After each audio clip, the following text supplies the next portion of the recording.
इधर देखें आप अमर सिंह फर्स्ट के बारे में। इसके दरबार में एक तरफ तो रहते हैं कौन, चुंडावत, और दूसरी तरफ रहते हैं सक्तावत। चुंडावत और सक्तावत, चुंडावत और सक्तावत। चुंडावतों का एक नेता है जैत्र सिंह, कौन है? और भाई साहब सक्तावतों का नेता बालू सिंह, कौन है? बालू सिंह। बालू सिंह लगभग 70 साल का है और जैत्र सिंह कहीं ना कहीं 65 साल का है। एक घटना क्या घटित हुई है, बड़ा महत्वपूर्ण पॉइंट ये था कि अब तक राणा लाखा मरने से पहले ये अधिकार दे गए थे कि हमेशा हरावल दस्ते का नेतृत्व कौन करेगा? चुंडावत। हरावल दस्ता सेना की अग्रिम टुकड़ी है, इस टुकड़ी को सबसे ज्यादा सम्मान दिया जाता है।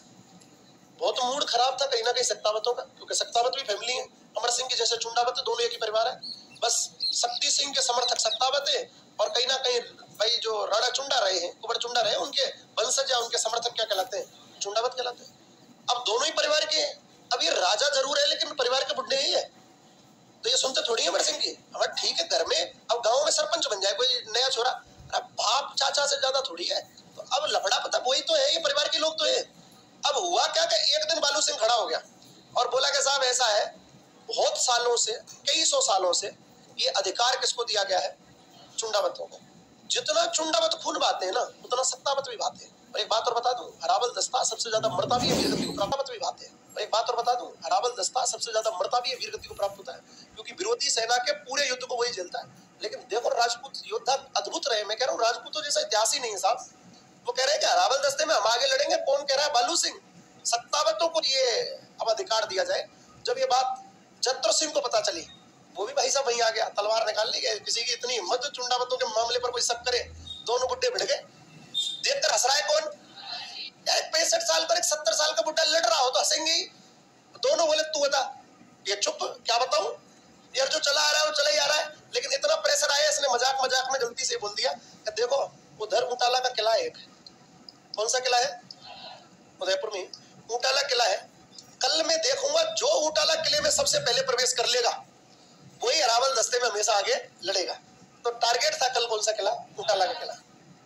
भाई साहब बालू सिंह गया अपने दस्ते में और जैत्र सिंह गया अपने दस्ते में। यहाँ खिताब बचाना है, यहाँ खिताब प्राप्त करना है। दोनों दल रेडी हैं, पूरी रात नहीं सोए तैयारियों के चक्कर में, तलवारों पर धार धरी है। अंदर से गेट बंद कर दिया गया, कौन सा? ऊंटाला का। आमने सामने खड़े हो गए, टॉस जो जीते वो ठीक है, माने मैच स्टार्ट है। ये पता नहीं था अमर सिंह को कि इतना खतरनाक मामला होने वाला है।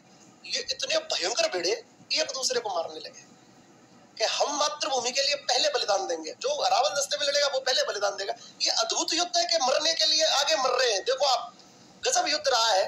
पहले भी वीरगति को प्राप्त होना है, पीछे भी, अभी भी वीरगति प्राप्त होना है। सम्मान हमें चाहिए कि मातृभूमि की रक्षा के लिए पहले कौन कौन मरे।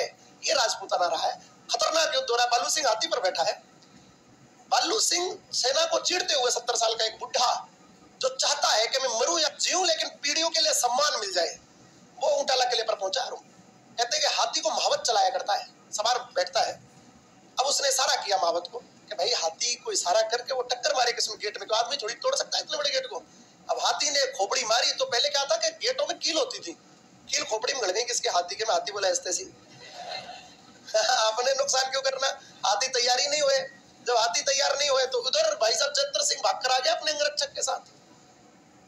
अंगरक्षक के साथ जैत्र सिंह भागकर आए और गेट तो उसको पता पैदल पैदल आया, मेरे से नहीं टूटना, पीछे से चढ़ रहा है कहीं से किले पर। अब भाई इन दोनों नेताओं में से एंट्री मारनी है, जनता में से नहीं मारनी, नेताओं में से एंट्री मारनी है। उसने देखा भाई साहब किले पर चढ़ गया तो ऐसे हो जाएगी, कूद जाएगा ऊपर से, हाथ पैर टूटे टूट जाए। ये भी नीचे उतरा और जाकर गेट के सामने खड़ा हो गया। महावत को बोला आवाज है। अब हाथी को बोल किसमें चोट मारेगा? मेरे। और किले किसके अंदर जाएंगी? मेरे। मैं मर जाऊं ना तो मेरे को खींचकर अंदर डाल दियो, ठीक है? क्या अद्भुत व्यक्तित्व है साहब। ये आप हंस रहे हैं, उस समय का दृश्य देखो आप।